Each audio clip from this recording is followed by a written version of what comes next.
FicklinTV. I'm so excited to finally film this video. You don't even understand. If you want to hear about how I lost 50 pounds, then make sure you keep watching this video. I think I'm in focus. I'm not sure. I am filming on my brand new camera. So I'm officially official, and it feels so good because we're gonna see about editing this video on this camera and all this kind of stuff. But anyway, that's besides the point. Today we are talking about weight loss. I have been on this fitness journey for the past few months, and I have finally reached my goal weight, and I'm so very excited about it, and I am just very ready to share my journey with you guys. In no way, let me say this, am I an expert or a fitness guru or your doctor or anything like that. So the tips that I'm gonna give you are just some things that work for me. I don't know if they'll work for you. I don't know if this is gonna help you in your condition or whatever, but I'm going to just share my experience and what I did to lose the weight. A little bit about my background. I've always been an average build. I've always weighed more than I looked like I weighed. I was pretty active throughout high school, throughout my childhood, just dancing, into different sports, cheerleading. When I had my first daughter, I gained the normal 35 to 40 pounds during pregnancy, and then I lost the weight right afterwards, went right back down. With my second daughter, I gained closer to 50 pounds. I got really big with her. Even my husband gained a lot of weight. Kendall gained so much sympathy weight with her, it was crazy. Gained the weight, lost the weight quickly right after. The secret is breastfeeding, I'm telling you guys. You can go look at some of my newborn videos back on the channel to see, like, breastfeeding is what sucks all the way out.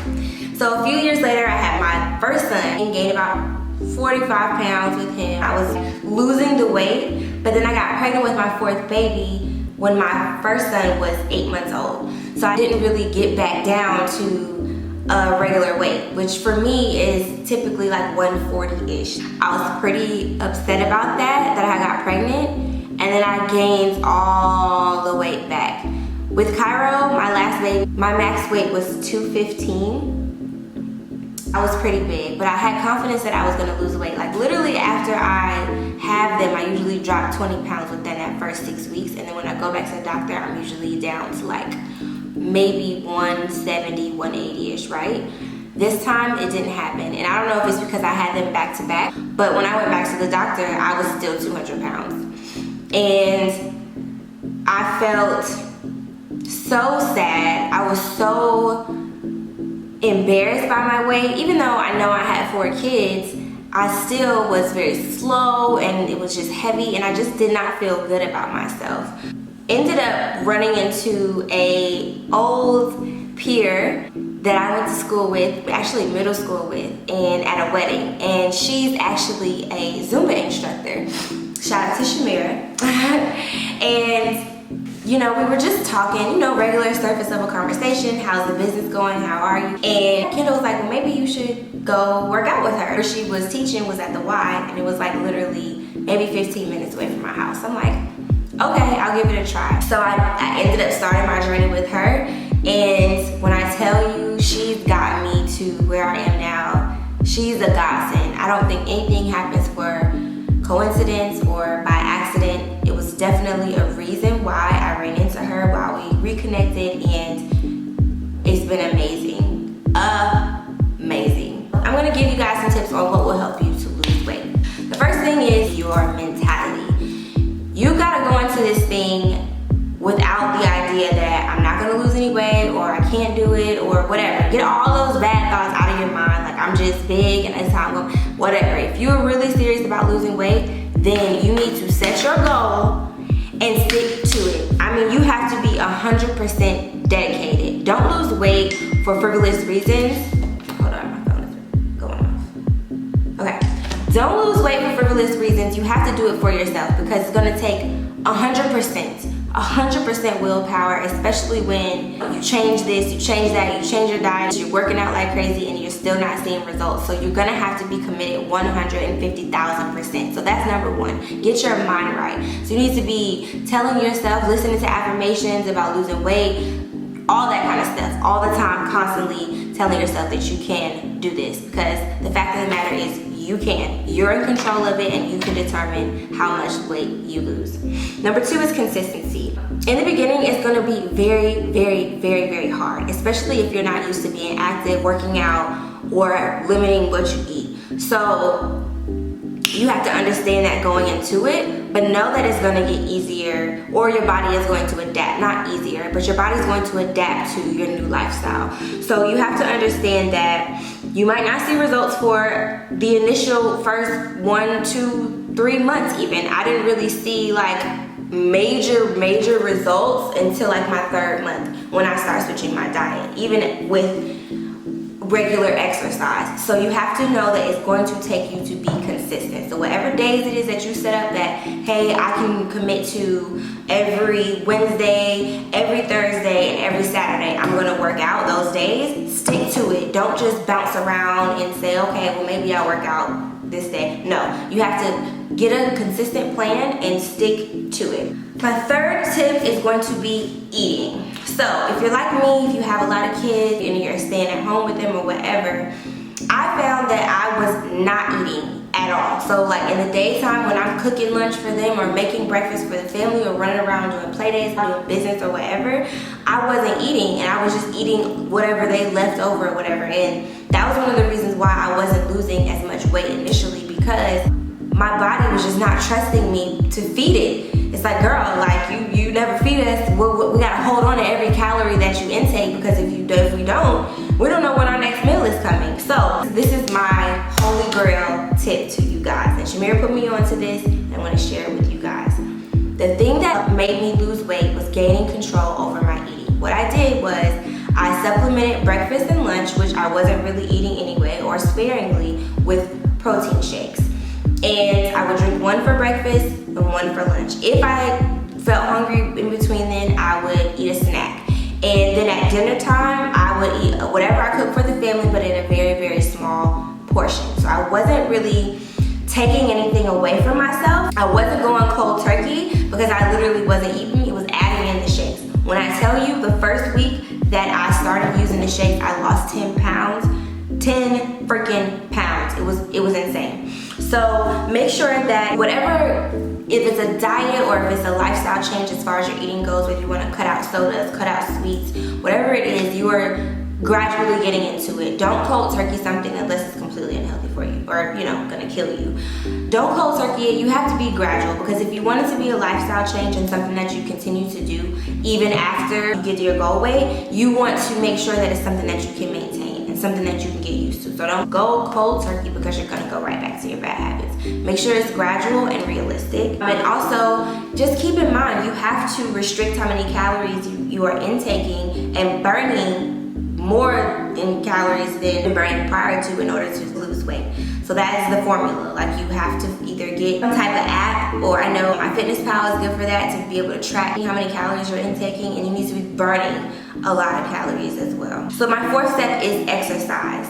So in the beginning of my fitness journey, I didn't really enjoy going to the gym. And so it was a godsend that I was able to run into Mira, and she teaches Zumba classes, because dance is a passion of mine. I love to dance. I always have, even from a young child. So being able to do Zumba, I was like, oh my God, I can do something I really enjoy doing and lose weight with it as well. Now, the Zumba classes I attended before her class, they were kind of like, for older ladies, you know what I'm saying? Not really like fun, it's not really inspiring. But Shamira's class was amazing, because she does hip hop Zumba. She did current songs that were on the radio, and she'll make a routine to it, and it was crazy. And I will say, like I told you guys before, the first 2 classes I attended, I was literally dying. Like, I could barely make it through a class, because it's that intense. It's very much high intensity Zumba. It's not just your jazzercise or whatever. No knock to jazzercise if that's your thing. But it was not your typical Zumba class. It's very, very high impact. You're sweating, and it's high intensity cardio. So by doing that, I was able to burn so many calories. I mean, I'm literally pouring sweat by the end of her class. Following that, we would go to the sauna to sweat even more, and then we would do some strength training in the gym that's located inside the Y. Once we moved, I kind of could not travel that far to her class anymore. One of her classes she hosted in 2 different places. So I was able to still go to one of the classes, but I couldn't go as often, so I started going to like a boot camp style gym, which is more so not weight training, but using your body to burn. So I'm not doing as much cardio anymore, but I will say if you are trying to lose very, very quickly, cardio is gonna be your best friend. I know everybody hates cardio, but find something that works for you. Find something that you like. You can do spin classes. It's plenty of other options besides just jumping jacks or mountain climbers or, you know, doing all that kind of stuff. Do something that you really, really like to do. I read this somewhere. Group exercise is the best type of exercise for mental health. And that's so cool, and it's really true. You begin to form like a bond with the people that you're working out with. And we've kind of formed like a little family of us girls that have been just on this journey together and holding each other accountable and really pushing each other and congratulating each other when we reach those goals. And I love them. Like when I first joined them, I met some girls that had lost so much weight, and I'm like, oh my God, like I want to be like you. And it was really dope to be able to be around that energy. Don't just go to the gym by yourself unless, you know, you've been on the journey for a while. But even then, you still need people around you that are going to encourage you and help to make the process that much easier. My tip number 5 is to track your movements. So I have my iPhone. I don't have a Fitbit or Apple Watch or anything like that, but if you do have that, those are awesome tools to have as far as tracking your steps that you're taking and how many calories you're burning. There's another app, what is it called? I can't find it right now, but there's another app that I used in the beginning that I would use to track my steps, and it actually pays you for walking. So if you get 10,000 steps in a day, it will pay you an equated amount for that day. So it's encouragement for you to get up and get moving. So I used that when I initially started to track my calories, track my steps, and track how much I'm moving, because it holds you accountable. It's like, hey, I have only walked 500 steps a day. I need to get up and get moving. I need to get out. And my final tip is to don't go crazy with the scale. Now, I've never been a scale girl. I literally swore off scales in my house for the longest time. And so when I started working out, I then became accountable for checking my weight, because I don't feel like a certain weight, truly deeply, a certain weight is going to give you happiness. And I really found this out on my journey. Like, because when I hit 170-ish, and that's when people started to see I was actually losing weight and I felt good, I really started to waver on, should I push through for this last 20 pounds? Should I really try to do it? Because I felt really good about myself. So I've never been big on the scale, but it is good to be able to have that check-in to make sure that you're doing the things necessary to be able to continue to lose the weight. So I wouldn't say check the scale every day. Make it like a weekly habit. So I would check in every Saturday and to see in what I did this past week, did it equate to pounds being lost? What do I need to change? Do I need to increase my water intake? It's very important to hold yourself accountable by it, but do not get caught up in checking it every day, because you're literally probably not gonna lose a pound every day. Healthy weight loss is losing maybe a pound every week if you're serious about it, and 2 to 3, maybe 4 pounds if you're doing the shakes or supplementing with meals. So just be mindful of that. Don't get caught up on the scale. So my current weight right now is around 148 or 149. And I'm so excited. It was not easy. It was not a quick journey. I started working out in maybe July of last year, and I hit my goal weight till this past week. I'm so very happy. I feel so good. I am so excited because I wanted to get healthy and to lose weight for myself, for my family. I wanted to be sexy for my husband. I didn't want to walk around and be like big and not feel confident about myself. I'm still young and I still wanted to be out here and feel good about myself. So that was a prime reason why I took this journey on. So to be able to keep up with my kids and run around with them and to be an inspiration, which I didn't realize I would be to so many people, is really, really cool. And I'm not gonna stop. I'm still working out all the time. Now, exactly, like I work out like all the freaking time, and it's really cool. So now my focus is toning and adding some muscle. So I'm actually thinking about bulking. I want to get my booty back. That's the thing with cardio, you will lose everywhere. You can't control where you lose weight, like you can't control where you gain it. So I lost my butt, all that is gone, but I feel good. So now it's about toning up and getting right, because now that I'm into the groove of exercising regularly, like I want to feel the burn afterwards. I want to be beat down. It feels good. Initially you're gonna be like, I'm dying, crying. I need an Epsom salt bath. But it's gonna feel so good once you get into the groove of it. But anyway, this video is super long. Hopefully I share some tips that you can take with you and to use. Be empowered and encouraged and know that you can lose the weight, you can get down, and if you guys want me to, you can drop it in the comment section below if you want me to share any more of my fitness journey or some other things with you. Make sure you like, comment, and subscribe if you aren't already. And thank you so much for watching the video. I will see you guys